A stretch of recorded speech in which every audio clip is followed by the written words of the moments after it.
Il est 18 h hier soir lorsqu'un orage éclate dans l'est du Brabant wallon. En à peine un quart d'heure, d'énormes coulées de boue vont toucher des habitations situées dans les communes de Jodogne et Les Cygnes ou encore ici à Orpjauge.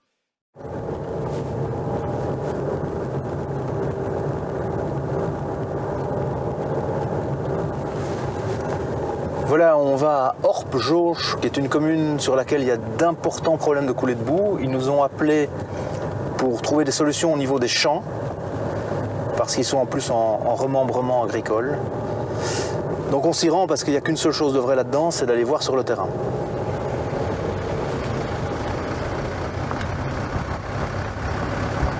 Arnaud Dewez et Pierre de Marsin travaillent tous les deux pour la cellule de recherche Giser à la DGARNE. Leur métier, expert en érosion.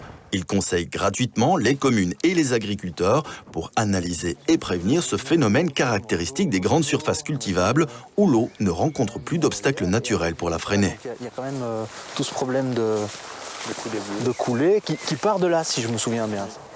Donc on a fait appel à la cellule Giser car la commune d'Orpjauge a été particulièrement touchée par les coulées boueuses l'été dernier.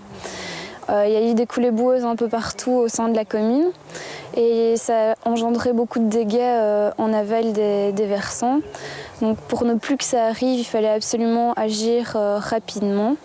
Et avec le Giser, on a commencé à mettre en place toute une série d'aménagements au sein des versants. Ici, on a un point sensible de la commune. On a déjà mis en place, en collaboration avec le Giser, un aménagement. Et on est venu voir aujourd'hui avec eux si l'aménagement avait fonctionné. Je travaille pour Giser et je suis analyste de terrain. Donc l'analyse de terrain est un travail plutôt technique. On vient sur le terrain analyser la situation et proposer des aménagements par rapport à la situation existante. Pour limiter le phénomène de l'érosion, nous on vient avec quelques dispositifs qui permettent de ralentir le ruissellement. Des dispositifs plus simples en amont qui sont des bandes enherbées, des bandes de céréales et des dispositifs un peu plus compliqués quand le ruissellement s'est organisé sous forme concentrée, ce sont des fascines.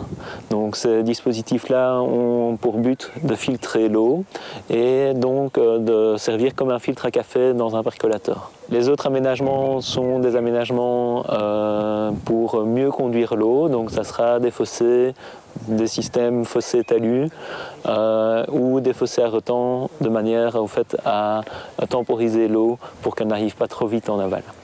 Mais le travail de Giser ne se limite pas à résoudre des problèmes techniques. Bien souvent, il faut aussi dialoguer avec les agriculteurs. C'est le travail d'Arnaud Dewez. Donc mon travail se passe à deux échelles en fait. D'une part au niveau du bassin versant avec quelques agriculteurs et la commune, et d'autre part par rapport à l'ensemble des structures que la Wallonie met en place dans le domaine agricole, dans le domaine du conseil. Alors avec les communes, ce qui se passe souvent, c'est qu'on arrive dans des situations conflictuelles.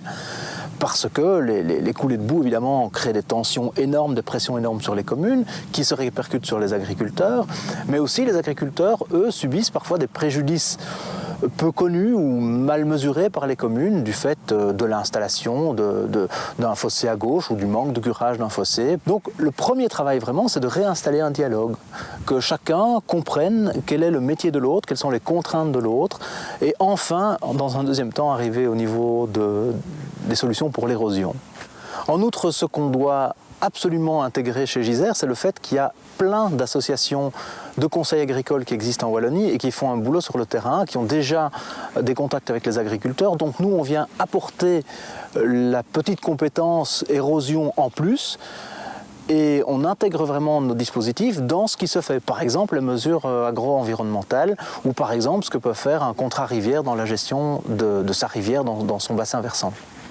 En ce qui nous concerne en tant qu'agriculteurs, donc dans le cas où nous sommes propriétaires des terrains, c'est une dégradation de notre patrimoine et en tant qu'exploitants, une dégradation de l'outil de travail. Donc nous devons bien entendu d'essayer en collaboration avec la commune ou des cellules telles que la cellule Giser, d'étudier, de réfléchir, et là je crois qu'il est impératif qu'il y ait une concertation entre toutes les parties, tous les acteurs sur le terrain, pour essayer d'être le plus constructif et d'optimaliser les mesures mises en place pour lutter contre cette grande source de problèmes qu'est la problématique de l'érosion et des coulées de boue. L'analyse du terrain, les techniques conseillées pour limiter l'érosion ne tombent pas du ciel. Elles sont le résultat de longues années de recherche scientifique dans les domaines aussi variés que l'hydrologie, la topographie, mais aussi l'étude des sols. Donc l'expérience qui est utilisée dans le projet GISER, elle revient de 10 années de recherche plutôt théoriques qui ont eu lieu à la fois à Jean Blou et à l'UCL. Il y a 3 ans de ça, les 2 facultés ont décidé de mettre leurs connaissances ensemble pour lancer le projet GISER et pour transposer finalement toute cette connaissance technique et scientifique au terrain. Et pour faire le lien entre les deux, on a décidé également dans le projet de construire un bassin versant expérimental, c'est-à-dire qu'on a choisi un bassin versant en zone agricole limoneuse qui fait à peu près 150-170 hectares et que l'on a instrumenté. Il y a une station météo, il y a différents instruments de mesure et les flux d'eau et de sédiments sont suivis en continu.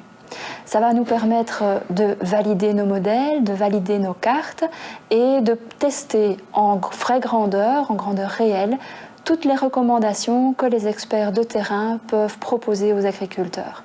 En 2012, 5 communes ont mis en place des aménagements hydrauliques à l'aide de la cellule GISER. Et depuis 2009, ce sont pas moins de 60 communes qui ont fait appel à leurs services. Les coulées de boue sont malheureusement un sujet toujours d'actualité, mais le travail de la cellule de prévention devrait permettre d'endiguer ce phénomène.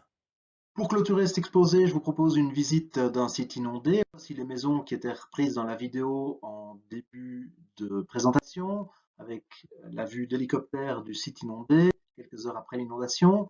Voici le type de carte sur lequel nous partons pour établir notre diagnostic, avec, selon différentes couleurs, les axes de concentration probable du ruissellement, avec bien entendu en tête une stratégie adaptée à chaque position dans le bassin versant. Tant qu'on est en zone de production de ruissellement, on va viser à infiltrer, puis on va progressivement essayer de freiner l'eau.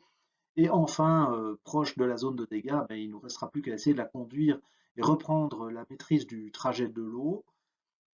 Voilà le type de proposition que nous faisons à la municipalité et aux différentes parties prenantes. Ici, l'agriculteur qui avait une grande parcelle en monoculture de maïs, on lui a proposé de la scinder en 2 avec toujours une des 2 moitiés en couvert permanent, ce qu'il a accepté bien volontiers de faire. Malgré tout, ce n'est pas suffisant. On constate qu'il y a lors d'autres pluies des formations de ravines. Pour cela, on complète le dispositif avec une fascine, un barrage filtrant végétal.